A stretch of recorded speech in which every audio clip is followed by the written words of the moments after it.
பல பேரை கர்த்தர் ரிஜெக்ட் பண்ணியிருக்கிறார். புரியுதா உங்களுக்கு? இந்த ஒரு யோசேப்புக்கு இந்த பல வரணும் அங்கேயே தரணுங்கிறதுக்காக மீதி 11 பேர்த்த ஆண்டவர் ரிஜெக்ட் பண்ணியிருக்கிறார். அது போல உங்க தலையை உயர்த்தணுங்கிறதுக்காக எத்தனையோ பேரை கர்த்தர் ரிஜெக்ட் பண்ணி தான் உங்களை செலக்ட் பண்ணியிருக்கிறார். ஹல்லேலூயா. நம்ம கேட்கலாம், ஏன் ஆண்டவரே நான் என்னை விட தேர்ந்தவர்கள் இருக்கிறாங்களே, என்னை விட நீதிமான்கள் இருக்கிறாங்களே, என்னை விட நல்லவங்க இருக்கிறாங்களே, என்னை விட வல்லவர்கள், என்னால பரிசுத்தமா வாழணும்னு நினைச்சா கூட முடியலப்பா. ஆனா எனக்கு ஒரு ஹெல்ப் பண்ணுங்க, என்ன தூக்கி எடுங்க, எனக்கு பிடிக்குது, எனக்கு பரிசுத்தமா வாழ பிடிக்குது, நீங்க மட்டும் ஹெல்ப் பண்ணீங்கன்னா நான் வந்துருவேன் ஆண்டவரே, என்னை எப்படியாவது தூக்கி எடுங்க ஆண்டவரே. மனசார விழுந்துட்டீங்கன்னா கண்டிப்பா சொல்றேன், உங்களை விட்டு ஆண்டவர் போகவே மாட்டாரு. உங்களை காப்பாற்ற வரைக்கும் போக மாட்டாரு.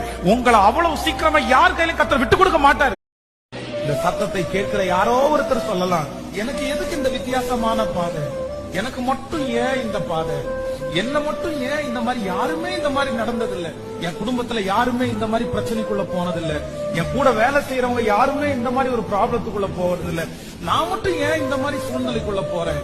இப்படிப்பட்ட ஒரு கேள்வி உங்க மனசுக்குள்ள வருதுன்னா இன்னைக்கு நீங்க பிக்ஸ் பண்ணுங்க, ஆண்டவர் உங்களை எல்லார விட ஸ்பெஷல்.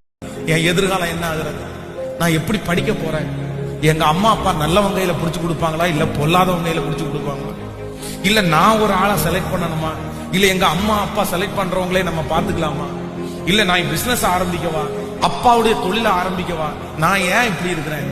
இப்படி அநேக காரியத்தை குறிச்சு நம்ம எல்லாருமே கலங்கிட்டு இருக்கோம். நீங்க கூட இன்னைக்கு ஜெபத்திற்கு வந்திருக்கிற அந்த வாலிபர்கள் கூட நீங்க நிறைய காரியத்தை குறிச்சு கலங்கலாம்.